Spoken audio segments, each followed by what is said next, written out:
ಪ್ರಾರ್ಥಿಸುತ್ತೇನೆ. ಒಳ್ಳೆ ತಂದೆಯೇ, ಹಲ್ಲೆಲೂಯಾ.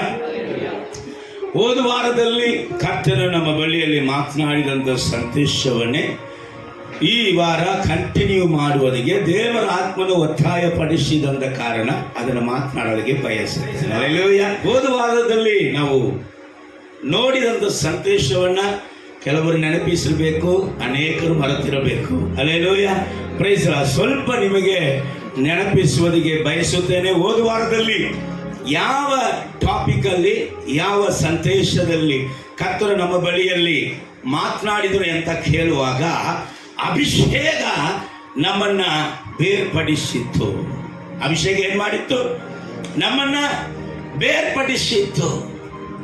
ಲೋಕದ ಜನಾಂಗಗಳ ಮಧ್ಯದಿಂದ ಅಭಿಷೇಕವು ನಮ್ಮನ್ನ ಪ್ರತ್ಯೇಕಿಸಿ, ನಮ್ಮನ್ನ ಪ್ರತಿಷ್ಠೆ ಮಾಡಿ ನಮ್ಮನ್ನ ಬೇರ್ಪಡಿಸಿತ್ತು. ಯಾಕೆ ಈ ಜನಾಂಗಗಳ ಮಧ್ಯದಲ್ಲಿ ನನಗೆ ಒಂದು ಬೇರ್ಪಡಿಸುವಿಕೆಯನ್ನ ಅಭಿಷೇಕ ಕೊಟ್ಟಿತ್ತು ಎಂಬುದಾಗಿ ಕೇಳುವಾಗ,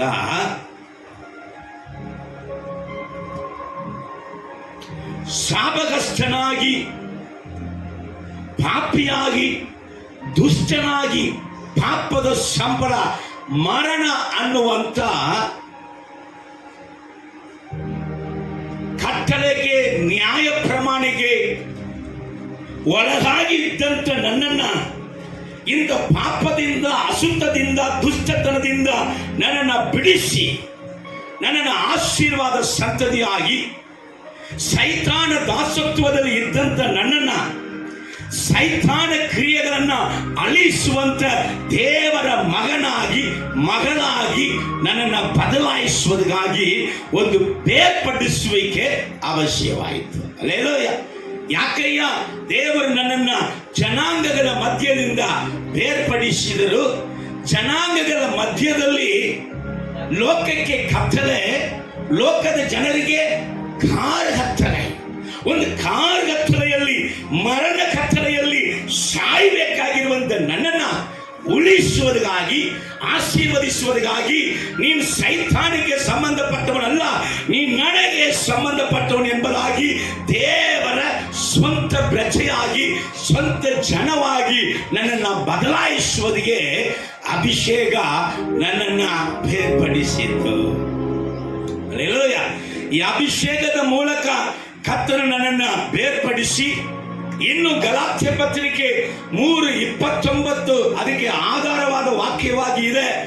ಏನ್ ಮಾಡಿತ್ತಂದ್ರೆ, ಅನ್ಯನಾಗಿ, ದೇವರಿಗೆ ವೈರಿಯಾಗಿ, ದೇವರ ಕೋಪಕ್ಕೆ ಗುರಿಯಾಗಿ, ದೇವರ ದಂಡನೆಗೆ ಬಾಧ್ಯನಾಗಿ ಇದ್ದಂತ ನನ್ನನ್ನ ಅಬ್ರಹಾಮನ ಸಂತತಿಯಾಗಿ, ಅಬ್ರಹಾಮನ ವಾಗ್ದಾನಕ್ಕೆ ಬಾಧ್ಯನಾಗಿ ಮಾಡುವುದಕ್ಕೆ ಅಭಿಷೇಕ ನನ್ನನ್ನ ಬೇರ್ಪಡಿಸಿತ್ತು. ಹಲ್ಲೆಲೂಯಾ. ಅಭಿಷೇಕ, ದೇವರು ತನ್ನ ಅಭಿಷೇಕದ ಮೂಲಕ ನಮ್ಮನ್ನ ಪ್ರತಿಷ್ಠೆ ಮಾಡಿ, ಇದು ಪವಿತ್ರ, ದುಷ್ಟನಾಗಿ, ಪಾಪಿಯಾಗಿ, ಅಶುದ್ಧನಾಗಿ, ಕೊಲೆಯಾಗಿ ಇದ್ದಂತ ನನ್ನನ್ನ ಶುದ್ಧನಾಗಿ, ಪರಿಶುದ್ಧ ವಂದನೆಗೆ ಸಿಕ್ಕುವಂತ ಸಕಲ ಆಶೀರ್ವಾದವನ್ನು, ಪರಲೋಕ ರಾಜ್ಯವನ್ನು ನನಗೆ ಕೊಡುವುದಕ್ಕಾಗಿ ಅಭಿಷೇಕ ನನ್ನನ್ನ ಬೇರ್ಪಡಿಸಿತ್ತು. ಹಲ್ಲೆಲೂಯಾ. Praise the Lord. ಈ ಭೂಮಿಯಲ್ಲಿ ದೇವರ ಮಕ್ಕಳಿಗೆ ವಾಗ್ದಾನ, ದೇವರ ಮಕ್ಕಳಿಗೆ ಶ್ರೇಷ್ಠವಾದ ಗೋಧಿ, ದೇವರ ಮಕ್ಕಳಿಗೆ ಬಂಡೆ ಒಳಗಡೆ ಇರುವಂತ ಜೇನು, ದೇವರ ಮಕ್ಕಳಿಗೆ ವಿರುದ್ಧವಾಗಿ ಹೇಳುವಂತ ವೈರಿಯನ್ನ ದೇವರು ನೀನು ಸುಮ್ಮನೆ ಇರು, ಯುದ್ಧ ನನ್ನದೇ ಎಂಬುದಾಗಿ ದೇವರು ದೇವ ಜನರಿಗಾಗಿ ಯುದ್ಧ ಮಾಡುವುದಕ್ಕೆ ಒಂದು ಬೇರ್ಪಡಿಸುವಿಕೆ ಅವಶ್ಯವಾಯಿತು. ಕರ್ತನು ನನಗಾಗಿ ಯುದ್ಧ ಮಾಡಬೇಕು. ನನ್ನ ವೈರಿಗಳನ್ನ, ನನ್ನ ದ್ವೇಷಿಗಳನ್ನ ಆತನು ಸುಲಭವಾಗಿ ಅಣಗಿಸಿ ಬಿಡಬೇಕಂದ್ರೆ ನಾನು ಪ್ರತ್ಯೇಕಿಸಲ್ಪಡುವಂಥದ್ದು ಅವಶ್ಯ. ನಾನು ಪ್ರತಿಷ್ಠೆ ಮಾಡಲ್ಪಡುವಂಥದ್ದು ಅವಶ್ಯ. ನಾನು ದೇವರ ಸಂತತಿಯಾಗಿ, ಯಾಕೆಂದ್ರೆ ನನ್ನ ದೇವರು ಪರಿಶುದ್ಧನು. ದೇವರು ಯಾರು? ಪರಿಶುದ್ಧನು. ಆತನು ಪರಿಶುದ್ಧನು, ನಿರ್ದೋಷಿಯು, ನಿಷ್ಕಳಂಕನು, ಪಾಪ ಪಾಪಿಗಳಲ್ಲಿ ಸೇರದೆ ತನ್ನನ್ನ ಪ್ರತ್ಯೇಕ ಮಾಡಿಕೊಂಡಂತ ದೇವರು. ಹಾಗಾದರೆ ನಾನು ಆತನು ಪರಿಶುದ್ಧನಾಗಿ ಇರುವ ಪ್ರಕಾರವೇ ನಾನು ಪರಿಶುದ್ಧನಾಗಿ ಆಗುವುದಿಗೆ, ಆತನ ಪರಿಶುದ್ಧತೆಯಲ್ಲಿ ನಾನು ಸೇರಿದರೆ ಆತನ ಸಂಗಡ ನಾನು ಸೇರುವುದಕ್ಕೆ ಸಾಧ್ಯ. ಯಾಕಂದ್ರೆ ಆತನು ಪಾಪಿಗಳಲ್ಲಿ ಸೇರುವಂತ ದೇವರಲ್ಲ, ಪಾಪಿಯನ್ನ ರಕ್ಷಿಸುವಂತ ದೇವರು, ಪಾಪಿಯನ್ನ ಪಾಪದಿಂದ ಬಿಡುಗಡೆ ಮಾಡುವಂತ ದೇವರು. ಎಂತ ಪಾಪಿಯನ್ನು, ಎಂತ ಒಳಸನ್ನು ಪರಿಶುದ್ಧ ಮಾಡುವುದಕ್ಕೆ ಶಕ್ತಿಯುಳ್ಳದಂತ ದೇವರು. ಆದರೆ ಪಾಪಿಯ ಸಂಗಡ ಇಂಚೋರಾಗುವುದಕ್ಕೆ ಆಗುವುದಿಲ್ಲ. ಆದ ಕಾರಣ ನನ್ನ ಪಾಪದ ಜೀವಿತದಲ್ಲಿ ನಾನು ಸಾಯದೆ ಪರಿಶುದ್ಧ ದೇವರ ಸಂಗಡ ಪರಿಶುದ್ಧನಾಗಿ ಸಕಲ ವಾಗ್ದಾನಕ್ಕೆ ನಾನು ಬಾಧ್ಯನಾಗಿ ಮಾಡುವುದಕ್ಕಾಗಿ ದೇವರು ನನ್ನನ್ನು ಪ್ರತ್ಯೇಕಿಸಿದನು. ಹಲ್ಲೆಲೂಯ. ನಮ್ಮ ದೇವರು ಪರಿಶುದ್ಧನು ಅಂತ ಹೇಳಿದಾಗ ಬಾಯಿಗಳನ್ನು ತೆರೆದು ಒಂದೇ ಒಂದು ಚರಣ, ನಾನು ಆ ದೇವರಿಗೆ ಸಂಬಂಧಪಟ್ಟವನು, ಆ ಪವಿತ್ರ ದೇವರ ಮಗನು, ಆ ಪವಿತ್ರ ದೇವರ ಮಗಳು, ನಾನು ಪರಿಶುದ್ಧನೇ ಎಂಬುದಾದ ಭಾವನೆಯಲ್ಲಿ ಒಂದೇ ಒಂದು ಚರಣ. ಹಲ್ಲೆಲೂಯ. ಶಮರಗಡಗದಗದಲಗದಗದಲ ಮನಸ್ಸಿಗೆ ನೆನೆಯ. Hallelujah, hallelujah, hallelujah. ಸೇನೆಗಳ ಕರ್ತನು ಪರಿಶುದ್ಧನು, ಸೇನೆಗಳ ಕರ್ತನು ಪರಿಶುದ್ಧನು, ಸೇನೆಗಳ ಕರ್ತನು ಪರಿಶುದ್ಧನು, ಪರಿಶುದ್ಧನು ಪರಿಶುದ್ಧನು, ಪರಿಶುದ್ಧನು ಪರಿಶುದ್ಧನು. ಬಾಯಿಗಳ ತೆರೆದು ಸೇನೆಗಳ ಕರ್ತನು ಪರಿಶುದ್ಧನು, ಸೇನೆಗಳ ಕರ್ತನು ಪರಿಶುದ್ಧನು, ಸೇನೆಗಳ ಕರ್ತನು ಪರಿಶುದ್ಧನು, ಪರಿಶುದ್ಧನು, ಪರಿಶುದ್ಧನು ಪರಿಶುದ್ಧನು. ಆದಿಯು ಅಂತ್ಯವೂ ಆದ, ಅಲ್ಫಾವು ಓಮೆಗಾವು ಆದವನೇ. ಆದಿಯು ಅಂತ್ಯವೂ ಆದ, ಅಲ್ಫಾವು ಓಮೆಗಾವು ಇದ್ದವನೇ, ಇರುವಾತನೇ, ಬೇಗನೆ ಬರಲಿರುವ ನನ್ನ ರಾಜ. ಹೇಳಿ, ಇದ್ದವನೇ ಜೀಸಸ್ ಆತನೇ.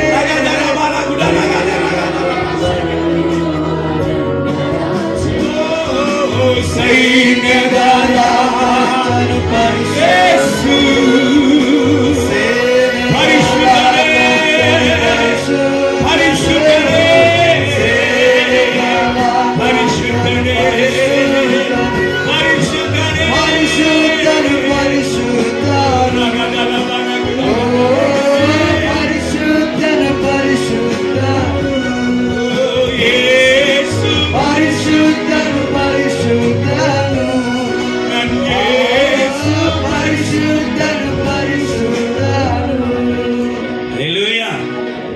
ಪ್ರತ್ಯೇಕಿಸಲ್ಪಟ್ಟಂತ ನಾವು, ಬೇರ್ಪಡಿಸಲ್ಪಟ್ಟಂತ ನಾವು, ದೇವರಿಂದ ಬೇರ್ಪಡಿಸಲ್ಪಟ್ಟಂತ ನಾವುಗಳು, ವಾಗ್ದಾನಕ್ಕೆ ಬಾಧ್ಯರಾಗಿ ಮಾಡಿದಂತ ನಾವು ಈ ವಾಗ್ದಾನವನ್ನ ಕಾಪಾಡಿಕೊಳ್ಳುವುದಕ್ಕಾಗಿ, ಈ ಅಭಿಷೇಕವನ್ನ ಕಾಪಾಡಿಕೊಳ್ಳುವುದಕ್ಕಾಗಿ ಈ ಲೋಕದವರ ಸಂಗಡದಿಂದ, ಈ ಲೋಕದಲ್ಲಿ ಇರುವಂತ ಬದುಕು ಬಾಳಿನ ಡಂಬದಿಂದ, ಈ ಶರೀರ ಭಾವಗಳಿಂದ ನಮ್ಮನ್ನ ನಾವು ಬೇರ್ಪಡಿಸಿಕೊಳ್ಳುವುದು ಅವಶ್ಯ.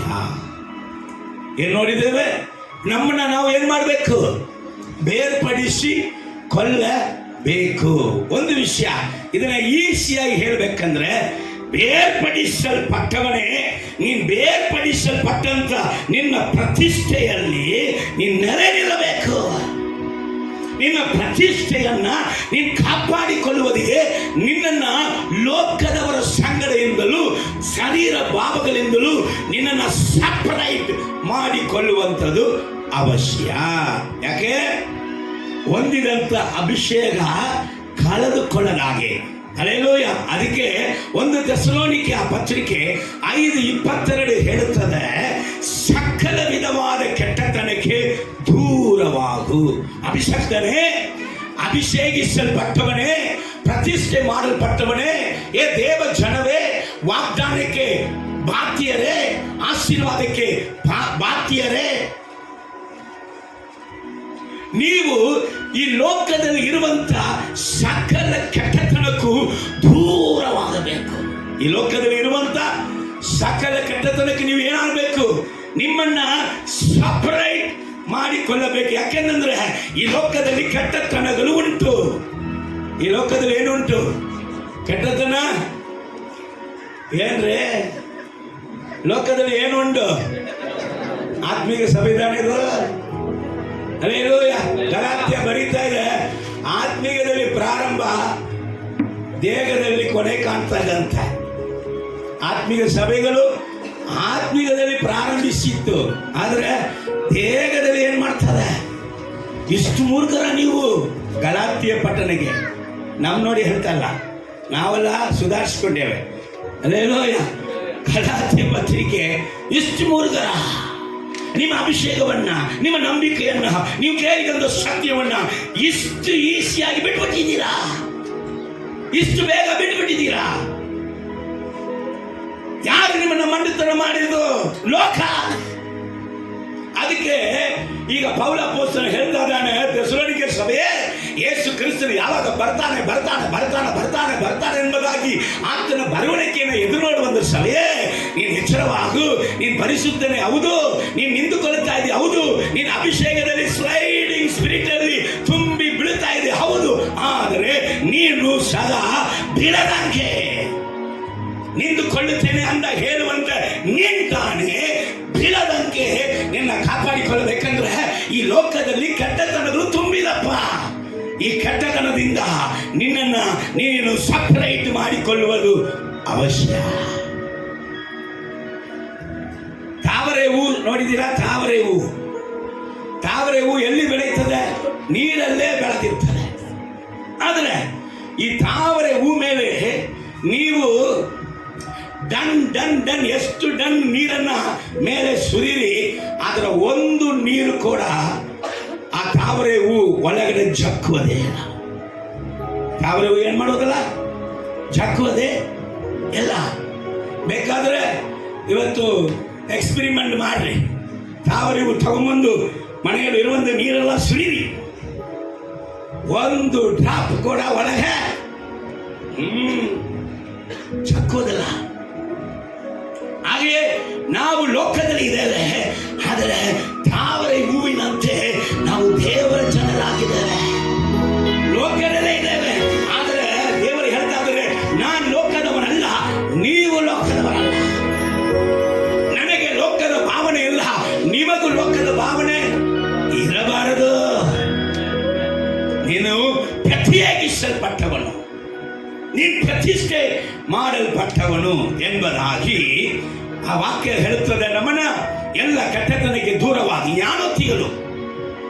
ಮೊದಲು ಸೈತಾನನು ನಮ್ಮನ್ನ ಕೆಡಿಸುವುದು ಎಲ್ಲಿ ಅಂದ್ರೆ ನಮ್ಮ ಹೃದಯದಲ್ಲಿ, ನಮ್ಮ ಮೈಂಡ್ ಅಲ್ಲಿ, ನಮ್ಮ ಚಿಂತೆಯಲ್ಲಿ, ನಮ್ಮ ಆಲೋಚನೆಯಲ್ಲಿಯೇ ಸೈತಾನು ಮೊದಲು ಕೆಡಿಸ್ತಾನೆ. ಯಾಕಂದ್ರೆ ನಮ್ಮ ಹೃದಯವೇ ಮಾನಸಾಂತರ ಆಯಿತು. ನಮ್ಮ ಮನಸ್ಸೇನಾಗಿದೆ? ಮಾನಸಾಂತರ ಆಗಿ ಅಭಿಷೇಕ ಹೊಂದಿ ದೇವರ ಜನನ, ದೇವರ ಬಗ್ಗೆ ಅರಿವು, ದೇವರ ಬಗ್ಗೆ ತಿಳುವಳಿಕೆ, ದೇವರ ವಾಕ್ಯವನ್ನು ನಂಬಿ ನಮ್ಮ ಹೃದಯ ಬದಲಾಗಿದೆ. ಎಲ್ಲ ಕೆಟ್ಟತನವನ್ನ ಸೈತಾನ ಏನ್ ಮಾಡ್ತಾ ಇದ್ದಾನೆ? ಹೃದಯಕ್ಕೆ ಮೊದಲು ಪ್ರೇರೇಪಿಸ್ತಾನೆ, ಆಮೇಲೆ ಕೈ, ಕಾಲು, ಬಾಯಿ, ಮೂಕು ಅದನ್ನ ಮಾಡ್ತದೆ. ಫಸ್ಟ್ ಪ್ರೇರೇಪಿಸುವುದು ಎಲ್ಲಿ? ಹೃದಯದಲ್ಲಿ. ಆದ ಕಾರಣ ಯಾವತ್ತಿಗಳ 4:23 ಹೇಳ್ತದೆ, ನಿನ್ನ ಹೃದಯವನ್ನು ಬಹು ಜಾಗ್ರತೆಯಿಂದ ಕಾಪಾಡಿಕೋ. ಏನ್ ಮಾಡ್ಬೇಕು? ಕಾಪಾಡಿಕೋ, ಸಪರೇಟ್ ಮಾಡಿಕೋ, ಬೇರೆ ಹಾಕು. ಅದನ್ನ ಕಾಯಿ, ಗಮನ ಇಲ್ಲದೆ ಇರಬೇಡ, ಜಾಗರೂಕನಾಗಿರು. ಜಾಗ್ರತೆ ಉಳ್ಳವನಾಗಿ ನಿನ್ನ ಹೃದಯದಲ್ಲಿ ಹೊಂದಿದಂತ ವಿಶ್ವಾಸವನ್ನ, ನಿನ್ನ ಹೃದಯದಲ್ಲಿ ಹೊಂದಿದಂತ ರಕ್ಷಣೆಯನ್ನ, ನಿನ್ನ ಹೃದಯದಲ್ಲಿ ದೇವರ ವಾಕ್ಯವನ್ನ ನಂಬಿ ಪಡೆದುಕೊಂಡಂತ ಅಭಿಷೇಕವನ್ನ ನಿನ್ನ ಹೃದಯದಲ್ಲಿ ಏನ್ ಮಾಡ್ಕೋ, ಕಾಪಾಡಿಕೋ. ಜಾಗ್ರತೆಯಾಗಿದ್ದು ಕಾಪಾಡಿಕೋ. ಯಾಕೆಂದ್ರೆ ಅದರ ಒಳಗಡೆಯಿಂದ ಜೀವಧಾರೆಗಳು ಹೊರಡುತ್ತಾರೆ. ಏನು ಹೊರಡುತ್ತದೆ? ಜೀವಧಾರೆ. ಯೇಸು ಹೇಳ್ತಾರೆ, ನನ್ನ ನಂಬಿದವನ ಹೃದಯದಿಂದ ಜೀವ ನದಿ, ಅದು ಪರಿಶುದ್ಧ ಆತ್ಮನ ಅಭಿಷೇಕ, ಅದು ಅನ್ಕೌಂಟಬಲ್, ಅದು ಅಳತೆ ಇಲ್ಲ ನನ್ನ ಅಭಿಷೇಕ. ಹೃದಯ ನೆಟ್ಟಕ್ಕಿದ್ರೆ ಅಭಿಷೇಕ ಹೆಚ್ಚಾಗುತ್ತೆ. ಹಲ್ಲೆಲೂಯಾ.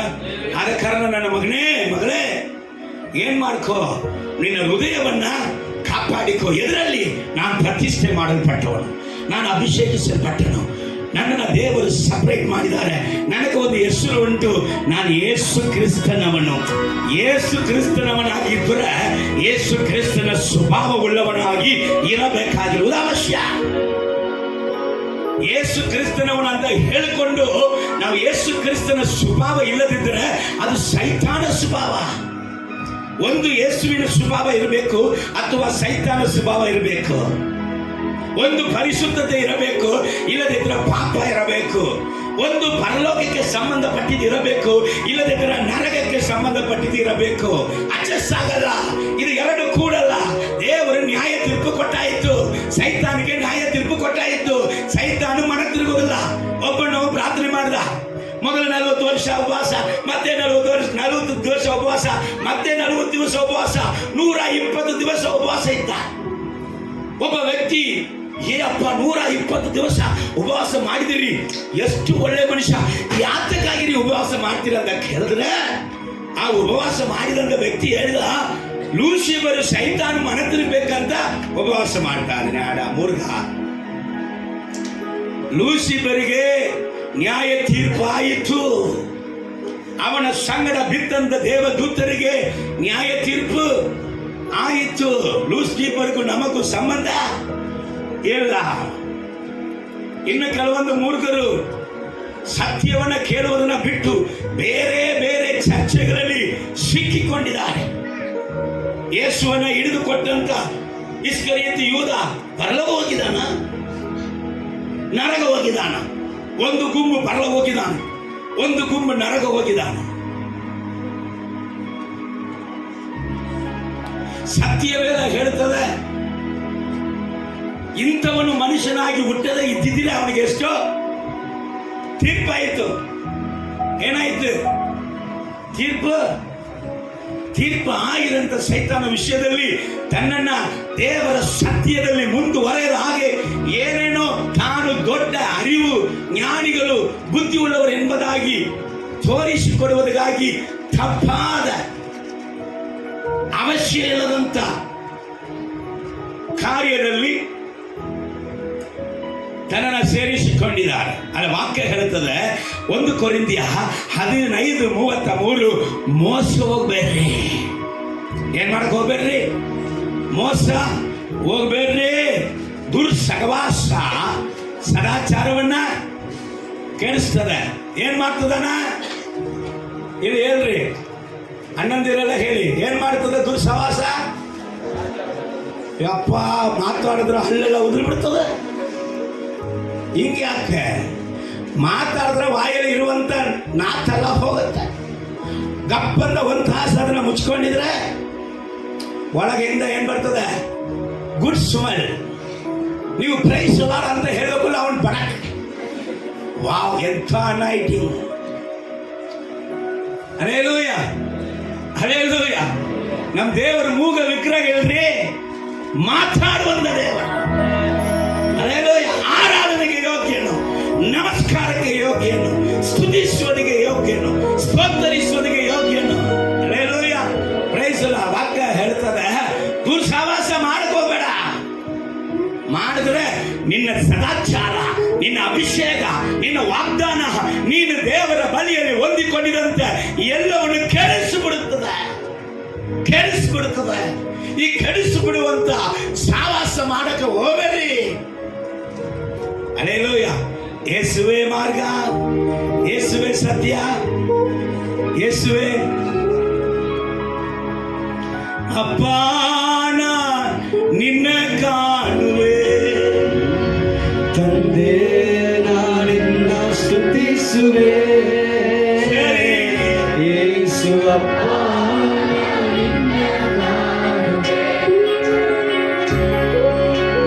ತಂದೆ ನಾನಿನ್ನ ಸ್ತುತಿಸುವೆ, ತಂದೆಯು ನೀವೇ, ತಾಯಿಯು ನೀವೇ, ತಂದೆಯು ನೀವೇ, ತಾಯಿಯು ನಾನಿನ್ನ ಕಂದನಲ್ಲೋ, ಅಪ್ಪ ನಾನಿನ್ನ ಕಂದನಲ್ಲೋ, ಯೇಸು ಅಪ್ಪ ಬಾಯಿಗಳ ತೆರೆದ ಹಾಡಲ್ಲ ಮತ್ತನ್ನ ಸ್ತೋತ್ರ ಮಾಡಿ ನಿಗದಲ ಮರ ಗುಡಲ ಗದಲ ನಗದಲ ಗದಲ ಬಸ್ಸಿ ಗದಲ ಗದಲ. ಓ ಯೇಸುವೇ, ಯೇಸು ಅಪ್ಪ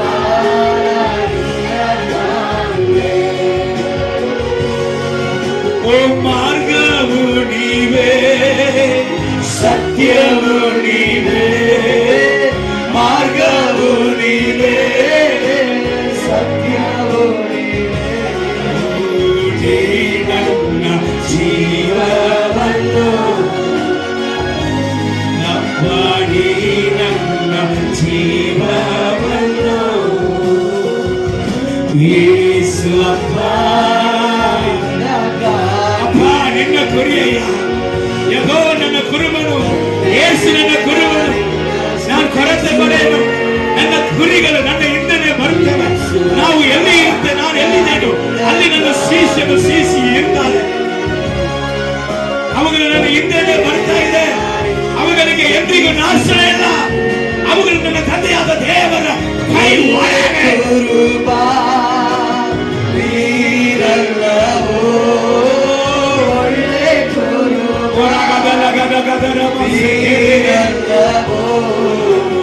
ನಾನಿನ್ನ ಕುರಿಮರಿಯೋ,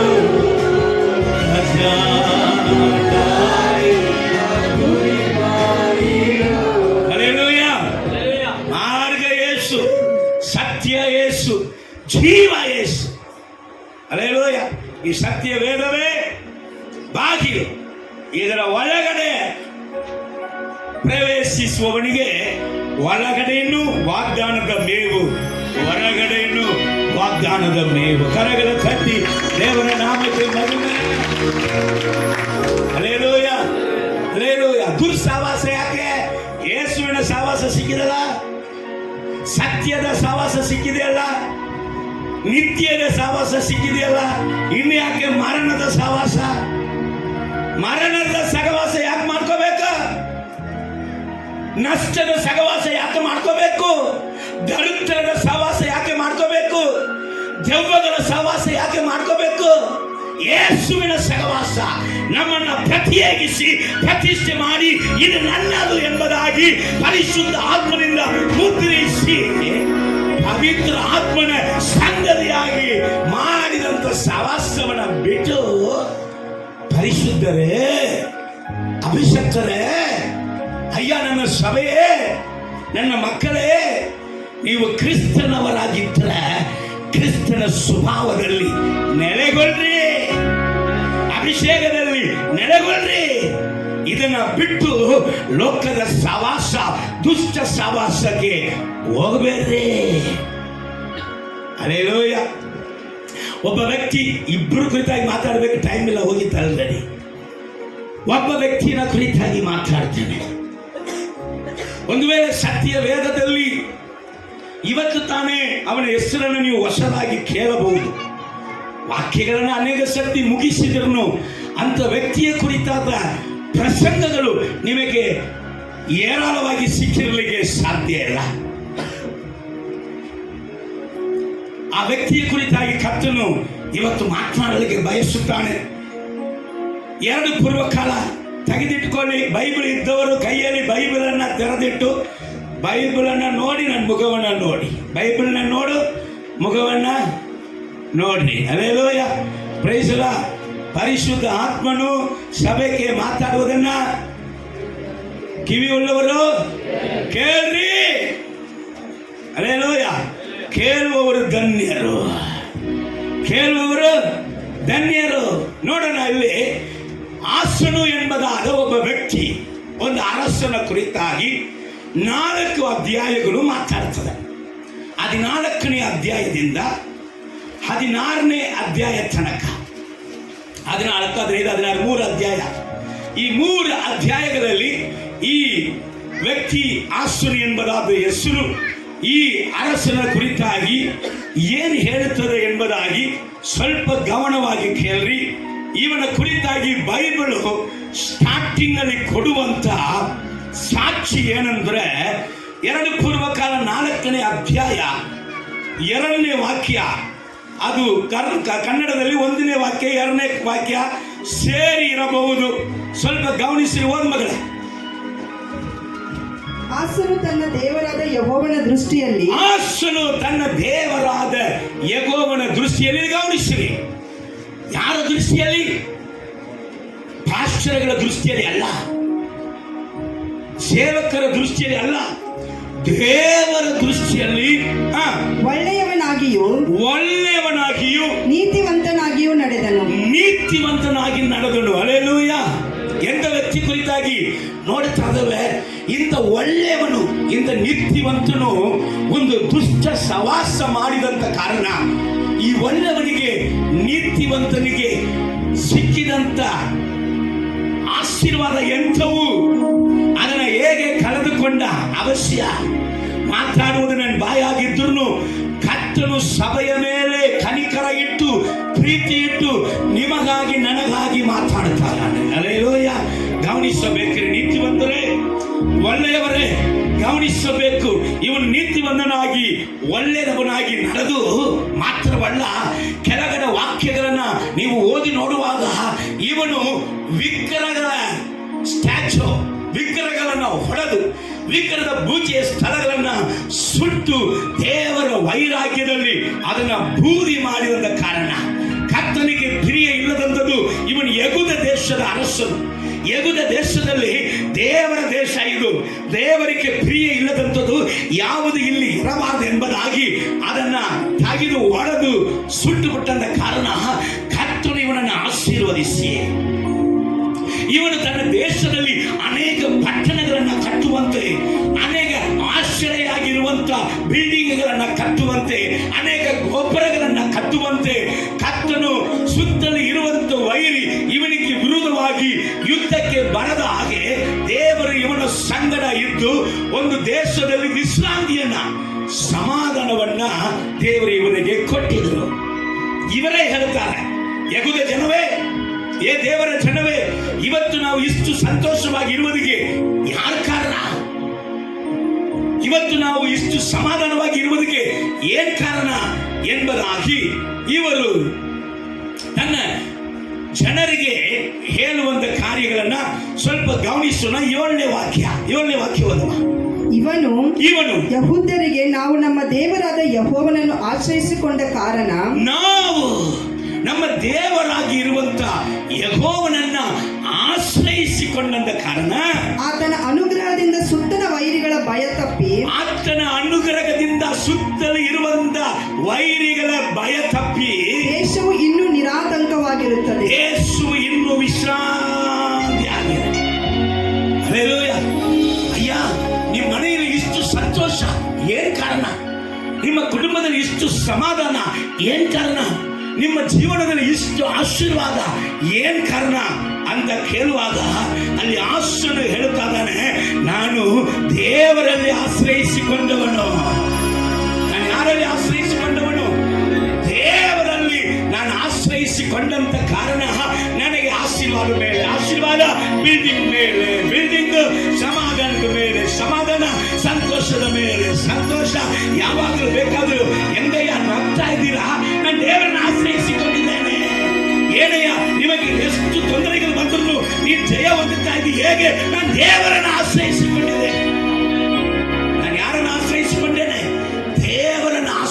ಆರಿಸಿಕೊಂಡಂತ ಕಾರಣ ಸುತ್ತಲೂ ವೈರಿಗಳು ಉಂಟು. ಸುತ್ತಲೂ ಇರುವಂತ ವೈರಿ ಭಯ ನನಗೆ ಇಲ್ಲದ ಹಾಗೆ, ವೈರಿಗಳು ನನ್ನ ಮುಟ್ಟದ ಹಾಗೆ ನಾನು ವಿಶ್ರಾಂತಿಯಾಗಿ ಇವತ್ತು ನಾವು ಇರುವುದಕ್ಕೆ ಕಾರಣ ಏನು ಗೊತ್ತಾ? ನಾವು ದೇವರನ್ನ ಆಶ್ರಯಿಸಿಕೊಂಡಂತ ಕಾರಣ ಆತನ ಅನುಗ್ರಹ ಭಯ ಇಲ್ಲದಂತ ಒಂದು ವಿಶ್ರಾಂತಿಯ ಜೀವಿತವನ್ನ ನಮಗೆ ಕೊಟ್ಟಿದೆ ಅಂತ ಇವರು ಏನ್ ಮಾಡ್ತಾ ಇದ್ದಾರೆ, ಹೇಳ್ತಾ ಇದ್ದಾರೆ. ಆದ್ರೆ ಇವರು ವಿಶ್ರಾಂತಿಯಾಗಿ ಇದ್ದು ದೇಶವು ಬಹಳ ಹೊಂದುತ್ತಾ ಇದ್ದಾಗ ದಿಢೀರಂತ ಎಥಿಯೋಪಿಯನ್ ಆಗಿರುವಂತ ಅರಸನು ಒಂದು ದೊಡ್ಡ ಸೇನೆಯನ್ನ ಕರೆದುಕೊಂಡು ಇವರ ಸಂಗಡ ಯುದ್ಧಕ್ಕೆ ಬಂದು ನಿಂತಾನೆ. 10 ಲಕ್ಷ ಜನ 300 ರಥಗಳನ್ನ ಕರ್ಕೊಂಡ್ಬಂದು ಯುದ್ಧಕ್ಕೆ ನಿಂತಾನೆ.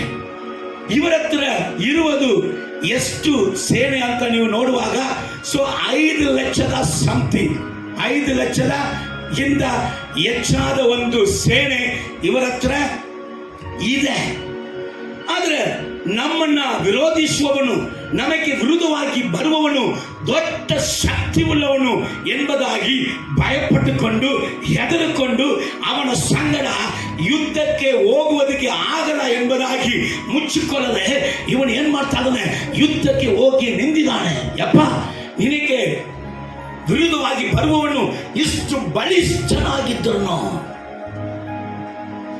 ಇಷ್ಟು ಅವನ ಬಲವುಳ್ಳದಂತ ವ್ಯಕ್ತಿಯಾಗಿದ್ದನು, ಧೈರ್ಯವಾಗಿ ಅವನ ಬಳಿಯಲ್ಲಿ ನೀನು ಹೇಗೆ ಯುದ್ಧಕ್ಕೆ ಹೋಗಿದ್ಯಾ ಅಂತ ಈ ಆಸನನ್ನ ನೀವು ಕೇಳುವಾಗ ಅವನು ಹೇಳ್ತಾನೆ, ನನ್ನ ಮೊಣಕಾಲ ಮೇಲೆ ನಾನು ನಂಬಿಕೆ ಇಟ್ಟಿದ್ದೇನೆ, ನನ್ನ ಮೊಣಕಾಲಿನ ಪ್ರಾರ್ಥನೆಯ ಮೇಲೆ ನಾನು ನಂಬಿಕೆ ಇಟ್ಟು ಈ ವೈರಿ ಎಷ್ಟು ಬಲಿಷ್ಠನಾಗಿದ್ದನು ನನ್ನ ಮೊಣಕಾಲಿನ ಪ್ರಾರ್ಥನೆಯಲ್ಲಿ ಇವನನ್ನು ಜಯಿಸುವುದಕ್ಕೆ ಶಕ್ತಿ ಉಂಟು ಎಂಬುದಾಗಿ ನಾನು ಹೋಗಿ ಇವನಿಗೆ ಎದುರಾಗಿ ನಿಂದೇನೆ ಅಂತ ಅವನು ಹೇಳ್ತಾನೆ. ಅವನ ಪ್ರಾರ್ಥನೆಯನ್ನು ಸ್ವಲ್ಪ ಗಮನಿಸಿರಿ. 11ನೇ ವಾಕ್ಯ ಹೋದಮ್ಮ, 14ನೇ ಅಧ್ಯಾಯ 11ನೇ ವಾಕ್ಯ. ಆಸನು ನನ್ನ ದೇವರಾದ ಯೆಹೋವನೇ, ಬಲಿಷ್ಠನು ಬಲಹೀನನ ಮೇಲೆ ಬೀಳುವಲ್ಲಿ. ಅಪ್ಪ, ನಾವು ಬಲಹೀನರು ಹೌದು. ಈಗ ಏನ್ ಸಂಭವಿಸುತ್ತಾ ಇದೆ, ಬಲಿಷ್ಠನು ಬಲಹೀನನ ಮೇಲೆ ಏನ್ ಮಾಡ್ತಾನೆ, ಬೀಳುತ್ತಾನೆ. ಅಳಿಸ್ಬಿಡೋಣ, ಸಣ್ಣವು ತಾನೆ, ತುಳಿದು ಬಿಡೋಣ ಎಂಬುದಾಗಿ ಬಲಿಷ್ಠನು ಬಲಹೀನನ ಮೇಲೆ ಬೀಳುವುದಲ್ಲಿ ನಿನ್ನ ಹೊರತು ರಕ್ಷಕನಿಲ್ಲ. ಬಲಿಷ್ಠನು ಎಷ್ಟು ಬಲಿಷ್ಠನಾಗಿದ್ದರು, ರಕ್ಷಕನು ಜೊತೆ ಇದ್ದರೆ ಜಯ ನಿಶ್ಚಯ.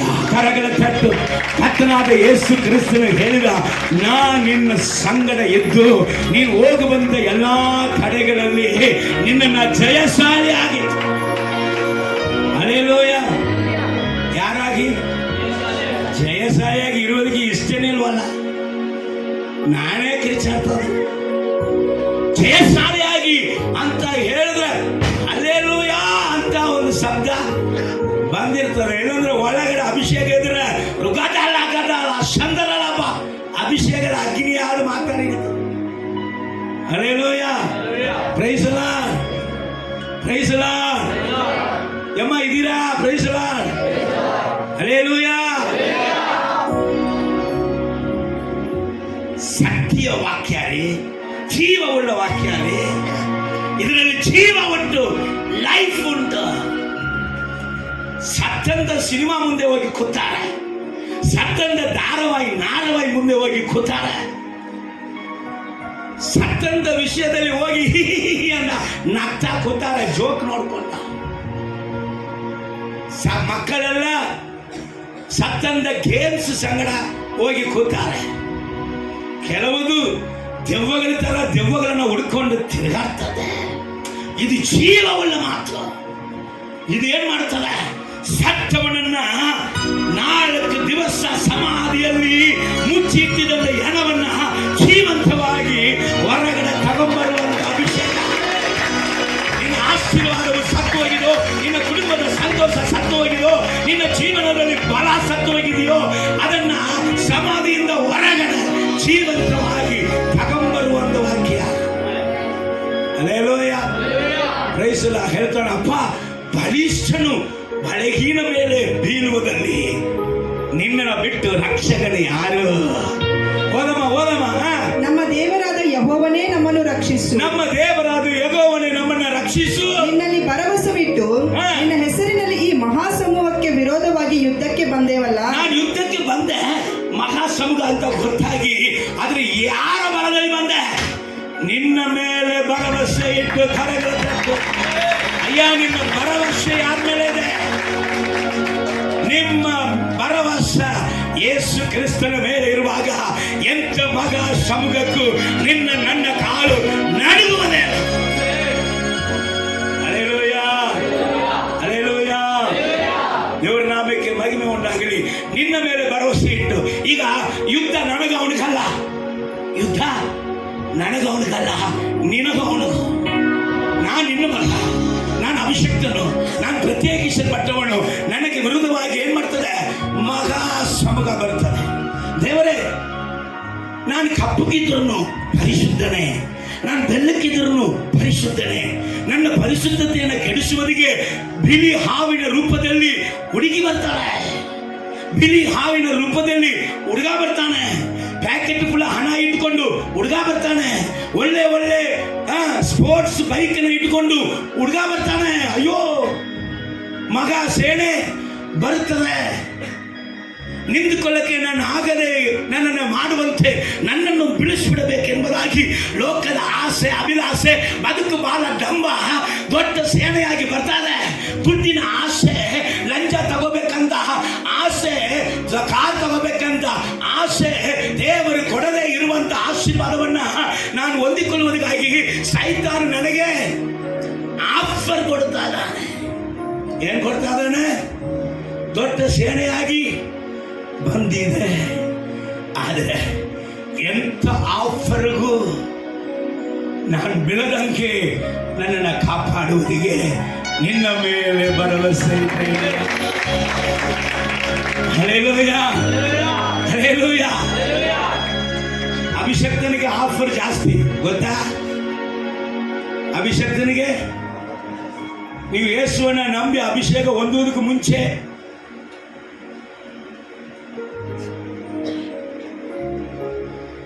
ಒಂದು ಕರಿ ಹುಡುಗಿ ಕೂಡ ನಿನ್ನ ಮೂಸಿ ನೋಡಿಲಿಕ್ಕಿಲ್ಲ. ಆದ್ರೆ ನಿನ್ ಹಲ್ಲು ಸ್ವಲ್ಪ ಹೊರಗೇನೆ ಬಂದಿದೆ, ಸ್ವಲ್ಪ ಮುಖದಲ್ಲಿ ಅಲ್ಲಿ ಏನಾಗಿದೆ? ದೊಂಗೆ ಆಗಿದೆ. ಆದ್ರೆ ಅಭಿಷೇಕ ಬಂದ ಮೇಲೆ ಅಯ್ಯೋಯ್ಯೋ, ಸಿನಿಮಾ ಸ್ಟಾರ್ ತರ ಇರೋದು ಹುಡುಗಿಲ್ಲ ಇಲ್ಲಿ ಬರ್ತವ. ಇವನು ಅನ್ಕೊಂಡಾರ, ಅಭಿಷೇಕ ನನ್ನ ಏನ್ ಮಾಡಿದ್ದು? ಎಲ್ಲರೂ ಹುಡುಕಿ ಬರುವಂತ ವ್ಯಕ್ತಿಯಾಗಿ. ಹೇಳುವ ಅದು ಯೇಸು ಸ್ವಾಮಿಯಿಂದ ಬರುವಂತ ಆಫರ್ ಅಲ್ಲ, ಅದು ದುಷ್ಟನ ಮಹಾ ಸೇನೆ. ಅದು ದುಷ್ಟನ ಮಹಾ ಸೇನೆ. ಎಂತ ಸೇನೆ ಬಂದ್ರು ಅಪ್ಪ, ನನ್ನ ಪರಿಶುದ್ಧಕ್ಕೆ ಒಂದು ಹೋರಾಟ, ದೊಡ್ಡ ಶೋಧನೆ. ಎಂತ ಶೋಧನೆ ಬಂದ್ರು ನಾನು ನಿನ್ನನ್ನು ಆಶ್ರಯಿಸಿಕೊಂಡಿದ್ದೇನೆ, ನಾನು ನಿನ್ನನ್ನು ಆಶ್ರಯಿಸಿಕೊಂಡಿದ್ದೇನೆ ಅಪ್ಪ. ಸಾಲ ದೊಡ್ಡ ಸೇನೆಯಾಗಿ ನಿಂತಿದೆ, ವ್ಯಾಧಿ ದೊಡ್ಡ ಸೇನೆಯಾಗಿ ನಿಂತಿದೆ, ಸಮಸ್ಯೆಗಳು ದೊಡ್ಡ ಸೇನೆಯಾಗಿ ನಿಂತಿದೆ. ಹೇಗೆ ನನ್ನ ಮಕ್ಕಳನ್ನ ಇದರಲ್ಲಿ ನಾನು ಕಾಪಾಡಲಿ? ಇದರಿಂದ ನಾನು ಹೇಗೆ ತಡಕ್ಕೆ ಬರಲಿ? ಯೇಸು ಹೇಳಿದ, ಆಚೆ ಕಡೆಗೆ ನಡೆಸಯ್ಯ ಓ ಯೇಸಯ್ಯ, ಆಚೆ ಕಡೆಗೆ ನಡೆಸಯ್ಯ ನನ್ನ ಯೇಸಯ್ಯ, ಆಚೆ ಕಡೆಗೆ ನಡೆಸಯ್ಯ ಓ ಯೇಸಯ್ಯ, ಆಚೆ ಕಡೆಗೆ ನಡೆಸಯ್ಯ ನನ್ನ ಯೇಸಯ್ಯ. ಆರಾಧನೆ ಆರಾಧನೆ ಆರಾಧನೆ ಆರಾಧನೆ ಆರಾಧನೆ ಆರಾಧನೆ ದುಷ್ಟರ ಬಾಯಿ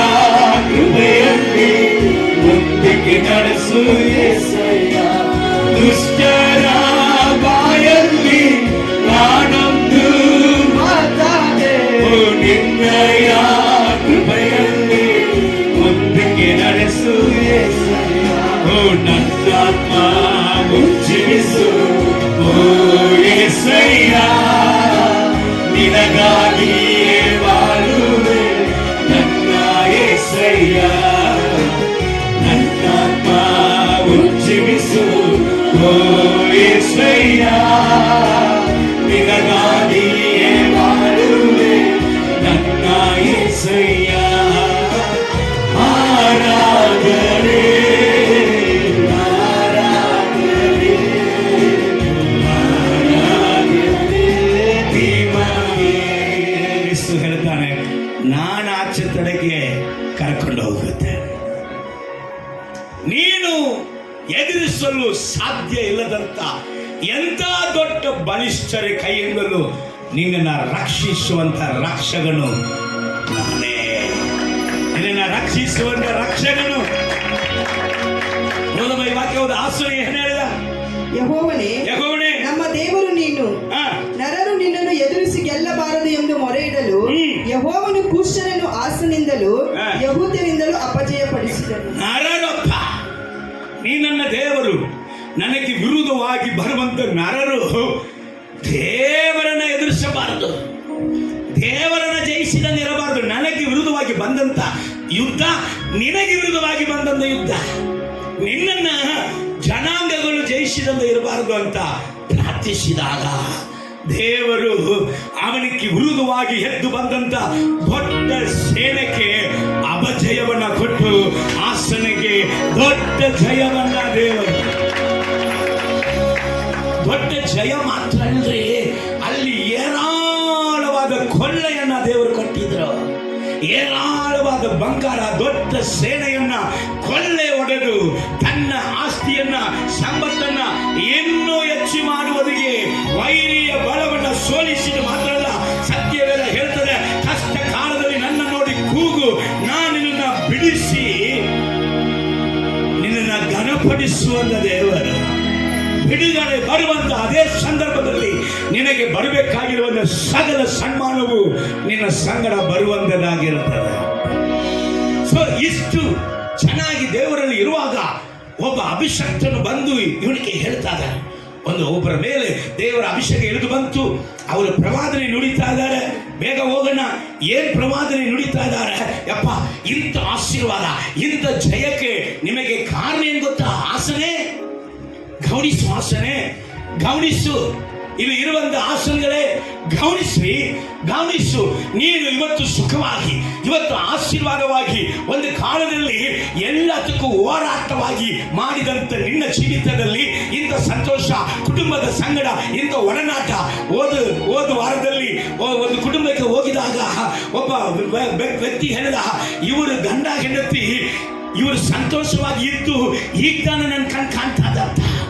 ಅವರು ಒಪ್ಕೊಂಡ್ರು. ಏನಂದ್ರೆ, ಅವಾಗ ದೇವರನ್ನ ನಂಬುವುದಕ್ಕೆ ಮುಂಚೆ ನಮ್ಮಲ್ಲಿ ಸಮಾಧಾನ ಇರಲಿಲ್ಲ. ಗಂಡ ಹೆಂಡತಿ ಅನ್ನುವಂತ ಸಂಬಂಧಕ್ಕೆ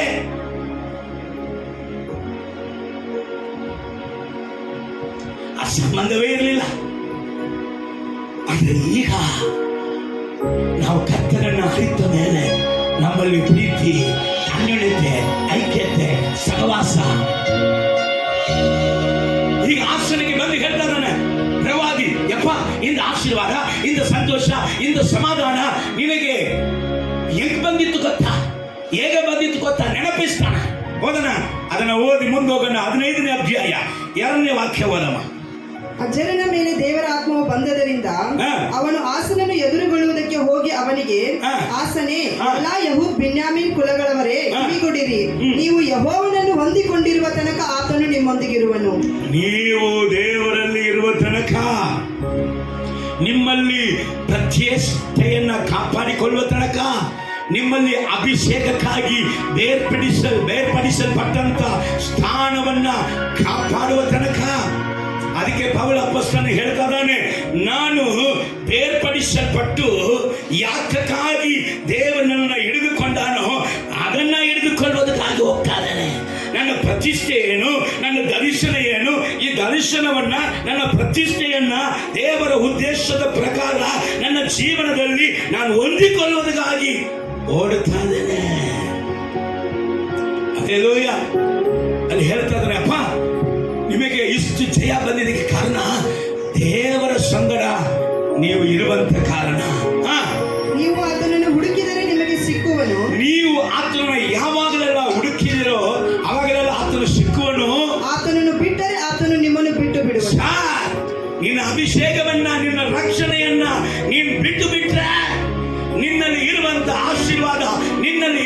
ದೇವರು ನಿಮ್ಮನ್ನ ಬಿಟ್ಬಿಡ್ತಾನ ಸರ್, ಬಿಟ್ಬಿಡ್ತಾನ ಸರ್. ಹಲ್ಲೆಲೂಯ. ಸತ್ಯವೇದ ಎಷ್ಟು ಚಂದಾಗಿ ಹೇಳ್ತದೆ, ಇನ್ನೂ ಬಲಿಷ್ಠನಾಗು, ಇನ್ನೂ ವೃದ್ಧಿ ಆಗು. ಆದ್ರೆ ನೀನ್ ದೇವರ ಸಂಗಡ ಇರುವಂತ ಆ ಪ್ರತಿಷ್ಠೆ ಮಾತ್ರ ಯಾರಕ್ಕಾಗಿಯೋ ಎದಕ್ಕಾಗಿಯೋ ಬಿಟ್ಕೊಡೋದು ಬೇಡ.